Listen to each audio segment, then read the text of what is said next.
Hi ಎಲ್ಲರಿಗೂ, ನಾನು ಶ್ರೇಯಾ. ನಾನಿವತ್ತು ಒಂದು ಹಣ್ಣನ್ನು ನಿಮ್ಮ ಮುಂದೆ ತಗೊಂಡು ಬಂದಿದ್ದೀನಿ. ಇದು ಸ್ಟ್ರಾಬೆರಿ ಗ್ವಾವಾ ಅಂತ ಹೇಳಿ ಈ ಒಂದು ಹಣ್ಣನ್ನು ಕರೀತಾರೆ. ನಾನು ನನ್ನ ಮನೆಗೆ ಹೋದಾಗ ಒಂದಿಷ್ಟು ಹಣ್ಣುಗಳನ್ನ ಕಿತ್ತಿಟ್ಟಿದ್ರು ಅಮ್ಮ, ತಾಕೊಂಡು ಬಂದಿದ್ದೀನಿ ಮನೆಗೆ. ಮಕ್ಕಳಿಗೆ ಇಷ್ಟ ಆಗುತ್ತೆ. ಸೊ ಯಾಕೆ ಇಷ್ಟ ಆಗುತ್ತೆ ಮಕ್ಕಳಿಗೆ ಅಂತ ಹೇಳಿದ್ರೆ, ಇದು ಒಂದು ನ್ಯಾಚುರಲ್ ಸ್ವೀಟ್ನೆಸ್ ಕೊಡುತ್ತೆ, ಹಾಗೇನೆ ಒಂದು ಟ್ಯಾಂಗಿ ಫೀಲ್ ಇರುತ್ತೆ ಅದನ್ನು ತಿನ್ನುವಾಗ. ಆ ರುಚಿ ಇದೆಯಲ್ಲ, ಒಂಥರ ಮಿಕ್ಸ್ಡ್ ರುಚಿಯಾಗಿರುತ್ತೆ. ಆ ಕಡೆ ಸ್ಟ್ರಾಬೆರಿ ರುಚಿ, ಹಾಗೇನೆ ಗ್ವಾವಾ ಫ್ರೂಟ್ ಅಥವಾ ಪೇರಳೆ ಹಣ್ಣಿನ ಒಂದು ರುಚಿ ಏನಿದೆ ಅದನ್ನ ಒಂದು ಮಿಕ್ಸ್ ಮಾಡಿ ಕೊಟ್ಟ ಹಾಗೆ ಇರುತ್ತೆ.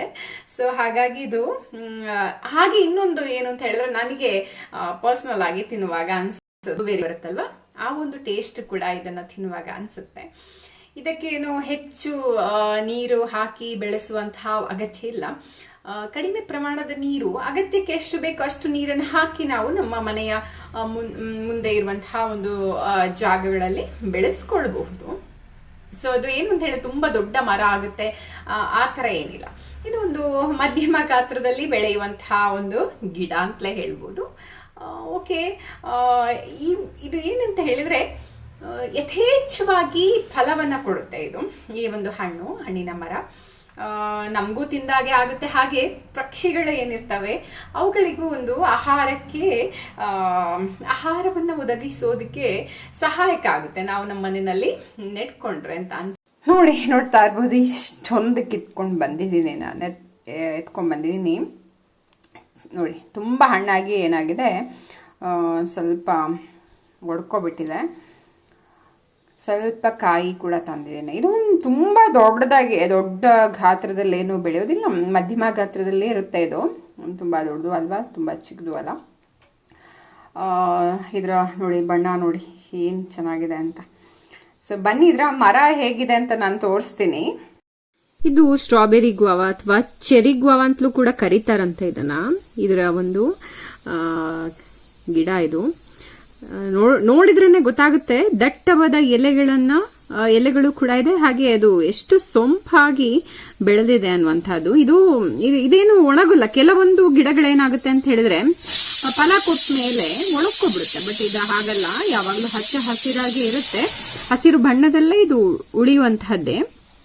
ಇದು ಕಾಯಿಯಲ್ಲಿ ಸ್ವಲ್ಪ ಗ್ರೀನ್ ಆಗಿರುತ್ತೆ, ಹಣ್ಣಾದ ನಂತರ ಅಂತೂ ನೇರಳೆ ಬಣ್ಣ ಇರುತ್ತೆ. ಅಂದ್ರೆ ತುಂಬಾ ಡೀಪ್, ತುಂಬಾ ಕಲರ್ ನೇರಳೆ ಬಣ್ಣ ಇರುತ್ತಲ್ಲ, ಆ ರೀತಿಯ ಒಂದು ಕಲರ್ ಅದು ಬಣ್ಣ ಇರುತ್ತೆ.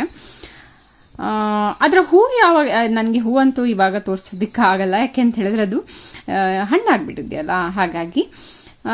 ಅದರ ಹೂ ನಾನು ನೋಡಿರುವ ಮಟ್ಟಿಗೆ ಅದು ಬಿಳಿ ಬಣ್ಣದ ಹೂಗಳಾಗಿರುತ್ತೆ. ಅದು ವಸಂತ ಕಾಲದ ಒಂದು ಚಮತ್ಕಾರ ರೀತಿಯಲ್ಲಿರುತ್ತೆ, ಯಾಕೆಂದ್ರೆ ಅದು ಹೂ ಎಲ್ಲಾನು ಅರಳಿ ನಿಂತ್ರೆ ತುಂಬಾನೇ ಚೆನ್ನಾಗಿರುತ್ತೆ. ಇದಂತೂ ಪಕ್ಷಿಗಳು, ನಾನು ಮೊದಲೇ ಹೇಳಿದ್ದೀನಿ, ಅಳಿಲು, ಅದರ ಹೊಟ್ಟೆ ಹಸಿವಿಗೆ ಒಂದು ದಾರಿ ದೀಪವೇ ಸರಿ ಅಂತ ಹೇಳ್ಬಹುದು.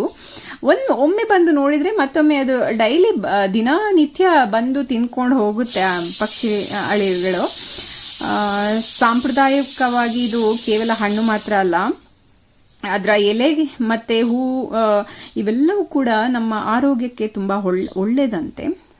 ಸ್ಕರ್ವಿಯಿಂದ ಅಥವಾ ಅತಿಸಾರದ ಕಾಯಿಲೆಗಳೇನಾದ್ರೂ ಇದ್ರೆ ಅದರ ಒಂದು ಚಿಕಿತ್ಸೆಗೆ ಇದನ್ನ ಬಳಸ್ತಾರಂತೆ. ಹಾಗೇನೆ ಅದರ ಎಲೆಗಳನ್ನು ಉಪಯೋಗಿಸ್ಕೊಂಡು ಟೀ ಮಾಡುವಾಗ ಹಾಕೊಂಡ್ರೆ ಅದು ನೈಸರ್ಗಿಕವಾದಂತಹ ಒಂದು ಕೆಲವೊಂದು ಸಮಸ್ಯೆಗಳಿಗೆ ಪರಿಹಾರ ರೀತಿಯಲ್ಲಿ ಅದು ನಮಗೆ ಮಾರ್ಗವನ್ನ ಕಂಡುಕೊಂಡಿರುವಂತಹದ್ದು. ಅದರ ಬೀಜಗಳು ಕೂಡ ಅಷ್ಟೇ ಹಾಗೇನೆ. ಸೊ ನಂತರ ಇದಾಗಿತ್ತು ಇವತ್ತಿನ ವಿಡಿಯೋ. ಈ ಒಂದು ವಿಡಿಯೋ ನಿಮಗೆ ಇಷ್ಟ ಆಗಿದ್ರೆ ಕಮೆಂಟ್, ಲೈಕ್ ಮಾಡಿ, ಹಾಗೆ ನನ್ನ ಚಾನಲ್ಗೆ ಸಬ್ಸ್ಕ್ರೈಬ್ ಮಾಡೋದನ್ನಂತೂ ಖಂಡಿತ ಮರಿಬೇಡಿ. ಧನ್ಯವಾದಗಳು. ಜೈ ಶ್ರೀರಾಮ್.